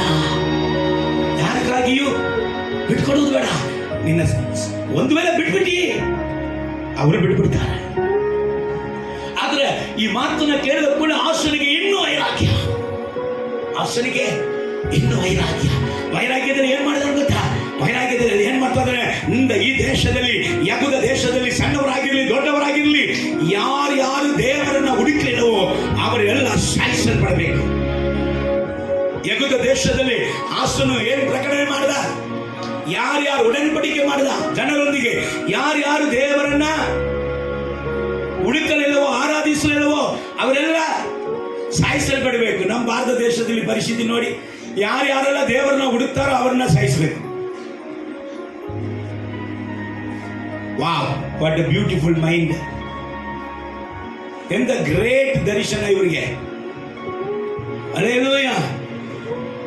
ದೇವರನ್ನ ಹುಡುಕದೆ ಇರುವವನು ಸಾಯಿಸಲ್ಪಡಬೇಕು. ಸಣ್ಣವನಾಗಿರ್ಲಿ ದೊಡ್ಡವನಾಗಿರ್ಲಿ, ಯವನಸ್ಥನಾಗಿರ್ಲಿ ಯವನಸ್ಥಿಯಾಗಿರ್ಲಿ, ಅಜ್ಜನಾಗಿರ್ಲಿ ಅಜ್ಜಿಯಾಗಿರ್ಲಿ, ಸಾಯಿಸಲ್ಪಡಬೇಕಂತ ಹೇಳಿದಾಗ ಸತ್ಯವೇದ ಹೇಳ್ತದೆ. ನೀವು ಓದಿ ನೋಡ್ರಿ, ಯಾವುದು ಅದು ಅಧ್ಯಾಯ 15ನೇ ಅಧ್ಯಾಯವನ್ನ ನೀವು ಓದಿ ನೋಡ್ರಿ. ವಾಕ್ಯಗಳು ಅಲ್ಲಿ 13ನೇ ವಾಕ್ಯ ಈ ರೀತಿಯಾಗಿ ಹೇಳ್ತದೆ. ಹಂಗೆ ಹೇಳಿದ ಅದು ಆ ದೇಶದ ಜನರಿಗೆ ಒಳ್ಳೆಯದಾಗಿ ಕಂಡಿತಂತೆ. ಎಲ್ಲರೂ ಅಕ್ಸೆಪ್ಟ್ ಮಾಡಿದ್ರು. ಇವನು ಪ್ರವಾದಿ ಮಾತನ್ನು ಅಕ್ಸೆಪ್ಟ್ ಮಾಡಿದ. ಆದ್ರೆ ಒಂದು ದುರ್ಘಟನೆ ಏನ್ ನಡೀತಾ ಇದೆ? ಇವನ ಮನೆಯಲ್ಲಿ ಇವನ ತಾಯಿ ರಾಜಾತಿಯಾಗಿದ್ದಾರೆ, ಆಕೆ ವಿಗ್ರಹಾರಾಧನೆ ಮಾಡ್ತಾ ಇದ್ದಾರೆ. ಆಕೆ ವಿಗ್ರಹಾರಾಧನೆ ಮಾಡುವಂತ ಕಾರಣ ಆಕೆನ ರಾಜಾತಿ ಎಂಬುದಾದ ಸ್ಥಾನದಿಂದ ತೆಗೆದು ಉಗಿದು ಆಕೆ ವಿಗ್ರಹ ಆರಾಧನೆ ಮಾಡುವಂತ ವಿಗ್ರಹವನ್ನು ಸುಟ್ಟುಬಿಟ್ಟ. ಯಾರು? ಆಸನು. ಇಂಥ ಒಂದು ವೈರಾಗ್ಯ ಇರುವಾಗ ಇವನ ಆಡಳಿತದಲ್ಲಿ 35 ವರ್ಷ ವಿಶ್ರಾಂತಿ. ಎಷ್ಟು ವರ್ಷ? 35 ವರ್ಷ ಇವನು ಕಟ್ಟಡಗಳನ್ನ ಕಟ್ಟುತ್ತಾನೆ. ಯಾರು ಕೂಡ ಇವನ ಸಂಗಡ ಯುದ್ಧಕ್ಕೆ ಬರಲಿಕ್ಕೆ ಆಗಲಿಲ್ಲ. ದೇವರು ಒಂದು ಸಮಾಧಾನವನ್ನ ವಾತಾವರಣ ಕೊಟ್ಟಿದ್ದಾನೆ. ಆದರೆ 35 ವರ್ಷ ಅಭಿಷೇಕವೋ ಆಶೀರ್ವಾದವೋ ತುಂಬಿ ಹರಿಯುವಾಗ ಇವನ ಬುದ್ಧಿ ಸ್ವಲ್ಪ ತಪ್ಪಾಯಿತು. 36ನೇ ವರ್ಷ ಏನಾಗಿದೆ? ಸ್ವಲ್ಪ ತಪ್ಪಾದ ಒಂದು ಕಾರ್ಯ. ಅದಕ್ಕೆ ನಾನು ಹೇಳಿದೆ, ಸೈತಾನನು ಮೊದಲು ಬೇರೆ ರೀತಿಯಲ್ಲಿ ಬರುವುದಿಲ್ಲ, ಮೊದಲು ನಮ್ಮ ಮನಸ್ಸನ್ನ ಕೆಡಿಸುವಂತ ರೀತಿಯಲ್ಲಿ ಬರ್ತಾನೆ. ವಿಗ್ರಹದ ರೀತಿಯಲ್ಲಿ ಬಂದಿಲ್ಲ, ಆದರೆ ಮನುಷ್ಯನನ್ನ ದುಸ್ಸಹವಾಸವನ್ನ ಮಾಡಿಕೊಳ್ಳುವಂತ ರೀತಿಯಲ್ಲಿ. ಇದು ಮಾತ್ರ ಹೇಳ್ಬಿಡ್ತೀನಿ, ಚೆನ್ನಾಗಿ ಕೇಳ್ಬಿಡ್ರಿ, ಯಾಕಂದ್ರೆ ಕ್ಲೈಮ್ಯಾಕ್ಸ್ ತುಂಬಾ ಮುಖ್ಯ. ಮೊದಲು ಯಾರಾಗಿದ್ದ? ಒಳ್ಳೆಯವನಾಗಿ ನೀತಿವಂತನಾಗಿ 35 ವರ್ಷ ಜಯಶಾಲಿಯಾಗಿ ಇದ್ದಂತ ಒಬ್ಬ ವ್ಯಕ್ತಿ. ನಮ್ಮೂರಲ್ಲಿ ತಮಿಳಲ್ಲಿ ಹೇಳ್ತಾ ಇದ್ದಾರೆ, ಓವರ್ ಆಶೀರ್ವಾದ ಒಡಂಬಕ್ಕೆ ಆಗದು. ಓವರ್ ಆಶೀರ್ವಾದ, ಓವರ್ ಆಶೀರ್ವಾದ, ಓವರ್ಫುಲ್, ಓವರ್. ಈ ಓವರ್ ಆಗಿದ್ದ ಕೊಳ್ಳೆ ಇದು ಏನ್ ಮಾಡ್ತಾ ಇದ್ದಾರೆ? ಸ್ವಲ್ಪ ಮರಿತಾ ಇದೆ. ಅದಕ್ಕೆ ದೇವರು ಪೌಲ ಅಪೊಸ್ತಲರು ನನಗೆ ಮುಂದೆ ಇರುವಂತ ಬಿರುದನ್ನ ನಾನು ಹೊಂದಿಕೊಂಡಿದ್ದೇನೆ, ನಾನು ಒಳ್ಳೆ ಓಟವನ್ನು ಓಡಿ ಕಡೆ ಕಾಣಿಸಿದ್ದೇನೆ ಅಂತ ಅವರು ಮುಗಿಸುವುದಕ್ಕೆ ಕಾರಣ ನಾನು ಏನಂತ ಅನಿಸ್ತಾ ಇದ್ದೇನೆ. ಅಲ್ಲಿ ವಾಕ್ಯ ಹೇಳ್ತದೆ, ದೇವರು ನನಗೊಂದು ಮುಳ್ಳನ್ನ ಕೊಟ್ಟರು. ದೇವರೇನು ಕೊಟ್ಟರು? ಅದು ಚುಚ್ಚುತ್ತಾ ಇತ್ತು, ಅದು ಚುಚ್ಚುತ್ತಾ ಇತ್ತು.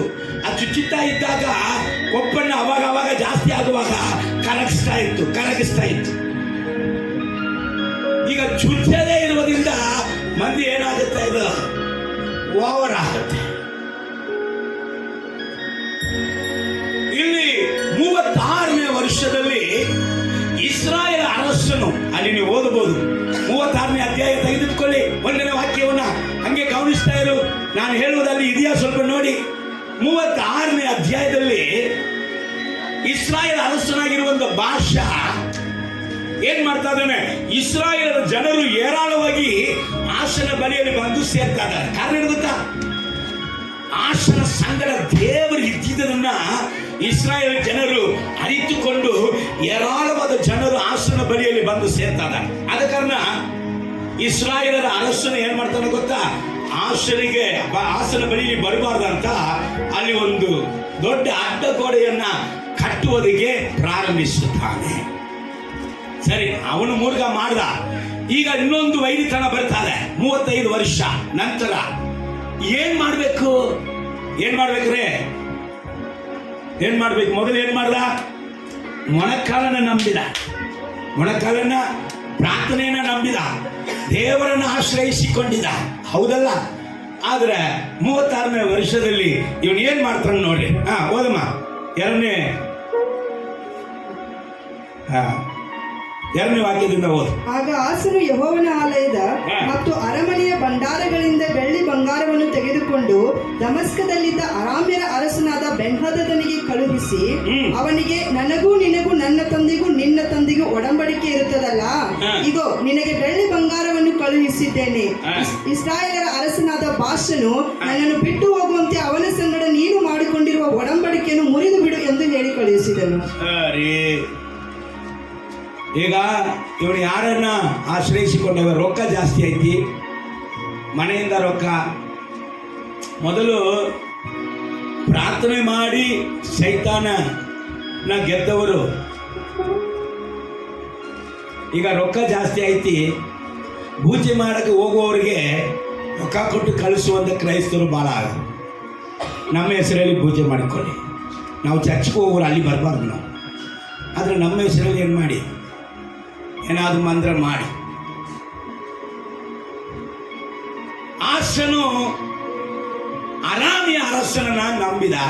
ಅರಾಮಿನ ಅರಸನು ಬಂದ, ಭಾಷಾ ಎದರಿ ಏನ್ ಮಾಡ್ದ? ಅವನು ಇವನಿಗೆ ವಿರುದ್ಧವಾಗಿ ಬರುವುದನ್ನ ನಿಲ್ಲಿಸ್ಬಿಟ್ಟ. ಆದರೆ ಈಗ ದೇವರು ಯಾರನ್ನ ಕಳಿಸ್ತಾರೆ? ಪ್ರವಾದಿಯನ್ನ ಕಳಿಸ್ತಾರೆ. ಯಾರ ಬಳಿಯಲ್ಲಿ? ಆಸನ ಬಳಿಯಲ್ಲಿ. ಏನ್ ಕಲಿಸಿ ಏನ್ ಹೇಳ್ತಾರ ಅದು ಮಾತ್ರ ಓದಿ ಮುಗಿಸೋಣ. 7ನೇ ವಾಕ್ಯದಿಂದ ಓದಮ್ಮ. ಆ ಕಾಲದಲ್ಲಿ ದರ್ಶಿಯಾದ ಹನಾನಿಯು ಯಹೂದ್ಯರ ಅರಸನಾದ ಆಸನ ಬಳಿಗೆ ಬಂದು ಅವನಿಗೆ, ನೀನು ನಿನ್ನ ದೇವರಾದ ಯೆಹೋವನ ಮೇಲೆ ಆತುಕೊಳ್ಳದೆ, ಅಪ್ಪ ಆಸನೇ, ದೇವರನ್ನು ಆಶ್ರಯಿಸಿಕೊಂಡಂತ ಒಳ್ಳೆಯವನೇ, ನಂಬಿಗಸ್ತನೇ, 35 ವರ್ಷ ನಿನ್ನನ್ನು ನಡೆಸಿದಂತ ದೇವರನ್ನ ಮರೆತುಬಿಟ್ಟು ನಿನ್ನ ದೇವರನ್ನ ಆಶ್ರಯಿಸಿಕೊಳ್ಳದೆ ಅರಾಮನ ಅರಸನನ್ನ ಆತುಕೊಂಡಂದ ಕಾರಣ ಅರಾಮ್ ರಾಜನ ಸೈನ್ಯವು ನಿನ್ನ ಕೈ ಕೆಳಗೆ ಬೀಳದಂತೆ ತಪ್ಪಿಸಿಕೊಂಡಿತ್ತು. ಮೂರ್ಗ, ಆ ಸೈನ್ಯವು ನಿನ್ನ ಕೈ ಕೆಳಗಡೆ ಬೀಳಬೇಕಂತ ದೇವರು ಇಟ್ಟಿದ್ರು, ಅದು ತಪ್ಪಿಸಿಕೊಂಡಿತ್ತು. ಕೂಶ ಲೂಬ್ಯರ ಸೈನ್ಯವು ಅಪರಿಮಿತ ರಥಾಶ್ವ ಬಲಗಳುಳ್ಳ ಮಹಾ ಸೈನ್ಯವಲ್ಲವೋ? ನೀನು ಯೆಹೋವನ ಮೇಲೆ ಆತುಕೊಂಡದರಿಂದ 10 ಲಕ್ಷ ಜನ ಬಂದ್ರಲ್ಲ, 300 ರಥಗಳೊಂದಿಗೆ ಬಂದಿದ್ರಲ್ಲ, ನೀನು ಅವಾಗ ಯೆಹೋವನನ್ನು ಆತುಕೊಂಡಿದ್ದಂತ ಕಾರಣ ಆತನು ಅದನ್ನು ನಿನ್ನ ಕೈಗೆ ಒಪ್ಪಿಸಿಕೊಟ್ಟನು. ಆತನು ಅದನ್ನು ನಿನ್ನ ಕೈಗೆ ಒಪ್ಪಿಸಿಕೊಟ್ಟಿದ್ದಾನಲ್ಲ. ಯೆಹೋವನು ಭೂಲೋಕದ ಎಲ್ಲಾ ಕಡೆಗಳಲ್ಲಿಯೂ ದೃಷ್ಟಿಯನ್ನು ಪ್ರಸರಿಸುತ್ತಾ ತನ್ನ ಕಡೆಗೆ ಯಥಾರ್ಥ ಮನಸ್ಸುಳ್ಳವರ ರಕ್ಷಣೆಗಾಗಿ ತನ್ನ ಪ್ರತಾಪವನ್ನು ತೋರ್ಪಡಿಸುತ್ತಾನೆ. ಯಥಾರ್ಥ ಮನಸ್ಸುಳ್ಳವನ ರಕ್ಷಣೆಗಾಗಿ ತನ್ನ ಪ್ರತಾಪವನ್ನ ತೋರ್ಪಡಿಸುವಂತ ದೇವರಲ್ಲವೇ? ನೀನು ಈ ಕಾರ್ಯದಲ್ಲಿ ಬುದ್ಧಿಹೀನನಾಗಿ ನಡೆದುಕೊಂಡಿದ್ದಿ. ಬುದ್ಧಿಹೀನನಾಗಿ, ನೀತಿವಂತನಯ್ಯ, ಅಭಿಷಕ್ತನಯ್ಯ, ಒಳ್ಳೆಯವನಯ್ಯ, ಬುದ್ಧಿಹೀನನಾಗಿ ನಡೆದುಕೊಂಡ ಕಾರಣ ದುರ್ಸವಾಸ, ಮನುಷ್ಯನ ಮೇಲೆ ನಂಬಿಕೆ, ತನ್ನ ರಾಜ್ಯವನ್ನ ಬಲಪಡಿಸಿದಂತ ದೇವರನ್ನ ಮರೆತು ಬಿಟ್ಟು ಈಗ ಮಧ್ಯದಲ್ಲಿ ಶ್ರೀಮಂತನಾಗಿದ ನಂತರ ಬಂದಂತ ಸಂಬಂಧಗಳ ಮೇಲೆ ಮನಸ್ಸಿಟ್ಟು ದೇವರ ಕಡೆಗೆ ತಿರುಗದೆ ದೇವರು ಪ್ರತ್ಯೇಕಿಸಿದಂತಹ ಪ್ರತಿಷ್ಠೆಯನ್ನು ಮರೆತು ಅನ್ಯನ ದುಷ್ಟನ ಸವಾಸವನ್ನು ಮಾಡಿಕೊಂಡಾಗ ದೇವರ ಮೇಲೆ ಆಶ್ರಯಿಸಿಕೊಂಡಿರುವಂತ ವ್ಯಕ್ತಿ ಇವತ್ತು ಮನುಷ್ಯನನ್ನು ಆಶ್ರಯಿಸಿಕೊಂಡ ಕಾರಣ ಓದಮ್ಮ, ಬುದ್ಧಿಹೀನನಾಗಿ ನಡೆದುಕೊಂಡಿದ್ದಿ. ಇಂದಿನಿಂದ ನಿನಗೆ ಯುದ್ಧಗಳು ಇದ್ದೇ ಇರುವವು. ಇಂದಿನಿಂದ ನಿನಗೆ ಯುದ್ಧಗಳು ಇದ್ದೇ ಇರುವವು ಅಂತ ಹೇಳಿದರು. ರೈಟ್. ಮೊದಲು 15ನೇ ಅಧ್ಯಾಯದಲ್ಲಿ ಒಂದು ದೇವರ ಮನುಷ್ಯನು ಬಂದು ಹೇಳಿದಾಗ ಅದನ್ನ ರಿಸೀವ್ ಮಾಡ್ಕೊಂಡ. ಅದು ಕಂಡೀಷನ್ ಆಗಿದ್ದನ್ನು ಅದನ್ನು ಒಪ್ಕೊಂಡ. ಆದ್ರೆ ಇವಾಗ ದೇವರ ಮನುಷ್ಯನು ಬಂದು ಇವನಿಗೆ ಹೇಳ್ತಾ ಇದ್ದಾನೆ. ಮೊದಲು ಪಾಸ್ಟರು ಖಂಡಿಸುವಾಗ ಸಿಹಿಯಾಗಿತ್ತು, ಈಗ ಪಾಸ್ಟರ್ ಖಂಡಿಸುವಾಗ ಕಹಿಯಾಗಿದೆ. ಯಾಕಂದ್ರೆ ಮೊದಲು ಪಾಸ್ಟರ್ ಖಂಡಿಸುವಾಗ ಸ್ವಲ್ಪನೂ ಫ್ಯಾಟ್ ಇರಲಿಲ್ಲ, ಈಗ ಪಾಸ್ಟರ್ ಖಂಡಿಸುವಾಗ ಫ್ಯಾಟ್ ಹೆಚ್ಚಾಗಿದೆ. ಅದು ಏನ್ ಮಾಡ್ತಲ್ಲ, ಇಳಿತಲ್ಲ, ಒಳಗೆ ರಿಸೀವ್ ಮಾಡಕ್ಕಾಗ್ಲಿಲ್ಲ. ಇವನು ಯಾರೇ ನನಗೆ ಹೇಳುವುದು? ಈ ಮನುಷ್ಯ ಏನ್ ಮಾಡ್ದ ನೋಡು, ಎಂಥ ಒಂದು ಅಭಿಷಕ್ತನು ಏನ್ ಮಾಡ್ದ. ಓದಮ್ಮ. ಆಸನು ಈ ಮಾತುಗಳ ದೆಸೆಯಿಂದ ಬೇಸರಗೊಂಡು ದರ್ಶಿಯ ಮೇಲೆ ಕೋಪಗೊಂಡು, ಯಾರ ಮೇಲೆ? ದೇವರ ಪ್ರವಾದಿ, ದೇವರ ಮನುಷ್ಯನ ಮೇಲೆ ಕೋಪಗೊಂಡು ಅವನನ್ನು ಸೆರೆಮನೆಯಲ್ಲಿಡಿಸಿ ಕೋಳ ಹಾಕಿಸಿದ. ಪಾಪಿ, ಇದು ಎಂತ ನ್ಯಾಯ? ಅಲ್ಲೇಲೂಯ. ನೀನು ತಪ್ಪು ಮಾಡಿಬಿಟ್ಟಿ, ನೀನು ತಪ್ಪು ಮಾಡಬೇಡಪ್ಪ. ನೀನು ತಪ್ಪು ಮಾಡಿದ್ರಿಂದ ಇನ್ಮೇಲೆ ಯುದ್ಧಗಳು ಕಾದಾಟಗಳು ಬಂದ್ಬಿಡ್ತದ ಅಂತ ಹೇಳಿದ್ರೆ ನಾನು ತಪ್ಪು ಮಾಡಿಬಿಟ್ಟಿ ಅಂತ ದೇವರ ಹತ್ರ ಕ್ಷಮಾ ಕೇಳಿ ಮನೆ ತಿರುಗಬೇಕಲ್ಲ. ದೇವರ ಮಾತನ್ನ ತನಗೆ ಹೇಳಕ್ಕೆ ಬಂದಂತ ದೇವ ಮನುಷ್ಯನನ್ನು ಹಿಡಿದು ಸೆರೆಮನೆಯಲ್ಲಿ ಹಾಕ್ಸ್ಬಿಟ್ಟ. ಇವನು ಯಾರಲ್ಲಿ ನನಗೆ ಹೇಳುವುದು? ಆದ ಕಾರಣ ಇವನಿಗೆ ಬಂದಿದೆ ಏನ್ ಗೊತ್ತಾ? ಕೆಳಗೆ ಹೋದ್ಮೇಲೆ ಇದಲ್ಲದೆ ಆಸನ ಪೂರ್ವೋತ್ತರ ಚರಿತ್ರೆ ಯಹೂದ್ ಮತ್ತು ಇಸ್ರಾಯೇಲ್ ರಾಜರ ಗ್ರಂಥದಲ್ಲಿ ಬರೆದಿರುತ್ತದೆ. ಅವನ ಆಳ್ವಿಕೆಯ 39ನೇ ವರ್ಷದಲ್ಲಿ ಅವನ ಕಾಲುಗಳಿಗೆ ಬಹು ಕಠಿಣವಾದ ರೋಗ ಉಂಟಾಯಿತು. ಕಾಲುಗಳಲ್ಲಿ ಬಹು ಕಠಿಣವಾದ ರೋಗ ಬಂದಿತ್ತು. ಈ ರೋಗದಲ್ಲಿಯೂ ಅವನು ಯೆಹೋವನ ಸಹಾಯವನ್ನು ಕೋರದೆ, ಯಾಕೆ ಹೇಳಿ, ಸಣ್ಣ ಒಂದು ಸಂಬಂಧ ತಾನೆ, ಸಣ್ಣ ಒಂದು ಫ್ರೆಂಡ್ಶಿಪ್ ತಾನೆ, ಪ್ರತಿಷ್ಠೆ ಯಾಕೆ ಇದ್ರು ಕೆಲವರು ಹೇಳ್ತಾರೆ ಆತ್ಮೀಗಳನ್ನೇ ಮದುವೆ ಮಾಡಬೇಕಂತ ಇಲ್ಲ. ಯಾರನ್ನ ಮದುವೆ ಮಾಡಿದ್ರನೆ ಆತ್ಮೀಗನ ಮದುವೆ ಮಾಡಿದ ಮೇಲೆ ಸರಿಯಾಗಿ ಬಿಡ್ತಾನೆ. ದಯವಿಟ್ಟು ತಪ್ಪು ಮಾಡಬೇಡ. ಆತ್ಮೀಗರಾಗಿ ಇದ್ರೆ ಕೈ ಮುಗಿತೀನಿ, ತಪ್ಪು ಮಾಡಬೇಡ. ದುರ್ಸಾವಾಸ ಸದಾಚಾರವನ್ನ ಕೆಡಿಸುತ್ತದೆ. ದುರ್ಸಾವಾಸ ಸದಾಚಾರವನ್ನ ಕೆಡಿಸುತ್ತದೆ. ರೋಗ ಬಂದಿತ್ತು, ದೇವರ ಕಡೆಗೆ ಹೋಗುವುದಕ್ಕೆ ಮನಸ್ಸಿಲ್ಲ. ದೊಡ್ಡ ದೊಡ್ಡ ಜಯಗಳನ್ನ ಪ್ರಾರ್ಥನೆಯಿಂದ ಜಯಿಸಿದಂತ ವ್ಯಕ್ತಿ, ಸತ್ಯ ಉಪದೇಶ ಹಿಡಿತಲ್ಲ, ಅದರ ನಿಮಿತ್ತ ದಂಡನೆ ಬಂತು. ದೇವರ ಮನುಷ್ಯನಿಗೆ ವಿರುದ್ಧವಾಗಿ ಇವನು ಮಾಡಿ ದೇವರ ಮನುಷ್ಯನ ಸೆರೆಮನೆಯಲ್ಲಿ ಹಾಕಿ ದೇವರ ಮಾತನ್ನ ಮೀರಿದಕ್ಕೆ ವ್ಯಾಧಿ ಬಂತು. ಆದರೂ ಕ್ಷಮಾ ಕೇಳಿ ದೇವರ ಕಡೆಗೆ ತಿರುಗುವುದಕ್ಕೆ ಮನಸ್ಸ. ದೇವರು ಆ ಓದಮ್ಮ ಮನಸ್ಸಿಲ್ಲ ಏನ್ ಮಾಡ್ದ? ವೈದ್ಯರ ಸಹಾಯವನ್ನೇ ಕೋರಿದನು. ಅವಾಗಲೂ ಅನ್ಯನ ಸಹಾಯವನ್ನೇ ನೋಡಿದಾನ ಹೊರತು ದೇವರ ಸಹಾಯ ಅಭಿಷೇಕ ಇಲ್ಲ. ಪ್ರತಿಷ್ಠೆ ಹೋಯ್ತು, ಮತ್ತೆ ಎಲ್ಲಿಂದ ಒಳಗಡೆ ಉರಿಯುತ್ತದೆ. ಅಲ್ಲೇಲೂಯ, ಪ್ರೈಸ್ ಅಲ್ಲ. ತಪ್ಪು ಬರ್ರಿ, ಸಂದೇಶ ಹೇಳ್ತಾ ಇದೀನಿ. ನಾನೇನೋ ನಿಮ್ಮನ್ನ ಬೈದಂಗ ನೀವು ಉರ್ರಂತ ನಾನು ನೋಡ್ಬೇಡ. ನಿಮ್ಮನ್ನ ಬೈತಲ್ಲ, ಸತ್ಯವನ್ನ ನಾವು ತಿಳ್ಕೊಳ್ಳೋದಿಗೆ ಹೇಳ್ತಾ ಇದೀನಿ. ಅಲ್ಲೇಲೂಯ, ಪ್ರೈಸ್ ಅಲ್ಲ. ಮತ್ತೆ ಹೊರಗೆ ಬಂದು ನನ್ನ ಮೇಲೆ ನೀವು ಕಲ್ಲೇಯಿಸ್ಬೇಡ. ಅಲ್ಲೇಲೂಯ, ಪ್ರೈಸ್ ಅಲ್ಲ. ದೇವರು ಮಾತಾಡ್ತಾರೆ, ನನಗೂ ನಿಮಗೂ ಸೇರಿನೇ. ಅಲ್ಲೇಲೂಯ, ಕರ್ತನಾಮಕ್ಕೆ ಮಹಿಮೆ ಉಂಟಾಗಲಿ. 6 ವರ್ಷ ತಿರುಗ್ತಾನೋ, ಪ್ರತಿಷ್ಠೆಗೆ ಬರ್ತಾನೋ ಅಂತ ದೇವರು ಕಾದಿದ್ರು. ವ್ಯಾಧಿಯನ್ನು ಕೊಟ್ಟು ನೋಡಿದ್ರು, ಬಂದೇ ಇಲ್ಲ, ಸತ್ತೋದ. ಅಭಿಷಕ್ತನು ಸತ್ತೋದ, ದೇವರ ಕಡೆಗೆ ಬರದೆ ಸತ್ತೋದ. ನಾನು ಸಭೆಗೆ ಹೇಳ್ತಾನೆ, ಸಭೆಯಲ್ಲಿ ಪ್ರತಿಷ್ಠೆ ಉಳ್ಳವನಿಗೆ ಒಂದು ವೈರಾಗ್ಯ ಬೇಕು. ಏನ್ ಗೊತ್ತಾ? ಅಯ್ಯ, ಯೇಸು ಕೊಡದೇ ಇರುವಂತ ಯಾವುದು ನನಗೆ ಬೇಡ. ಯೇಸು ಕೊಡದೇ ಇರುವಂತ ಯಾವುದು ನನಗೆ ಬೇಡ. ನನ್ನ ಪ್ರತಿಷ್ಠೆಯನ್ನ, ನನ್ನ ಅಭಿಷೇಕವನ್ನ ಕಳಕೊಳ್ಳುವಂತೆ ಮಾಡುವಂತ ಯಾವುದು ನನಗೆ ಬೇಡ. ಯೇಸು ಕೊಡದೇ ಇರುವಂತ ಸಂಬಂಧ ಬೇಡ. ಯೇಸು ಕೊಡದೇ ಇರುವಂತ ಲವ್ ಬೇಡ. ಯೇಸು ಕೊಡದೇ ಇರುವಂತ ಮದುವೆ ಬೇಡ. ಯೇಸು ಕೊಡದೇ ಇರುವಂತ ಸೇವೆ ಬೇಡ, ಯೇಸು ಕೊಡದೇ ಇರುವಂತ ಹಣ ಬೇಡ, ಯೇಸು ಕೊಡದೇ ಇರುವಂತ ಫ್ರೆಂಡ್ಶಿಪ್ ಬೇಡ, ಯೇಸು ಕೊಡದೇ ಇರುವಂತ ಯಾವುದು ಬೇಡ ನನಗೆ. ಆತನಿಗೆ ಇಷ್ಟವಿಲ್ಲದಂಥದ್ದು ನನ್ನ ಜೀವಿತದಲ್ಲಿ ಯಾವುದು ಬೇಡ ಅಂತ ಹೇಳುವವನು ಪ್ರತಿಷ್ಠೆ ಉಳ್ಳವನು. ಅಲ್ಲೇಲೂಯ. ಕಣ್ಣುಗಳನ್ನು ಮುಚ್ಚಿದವರಾಗಿ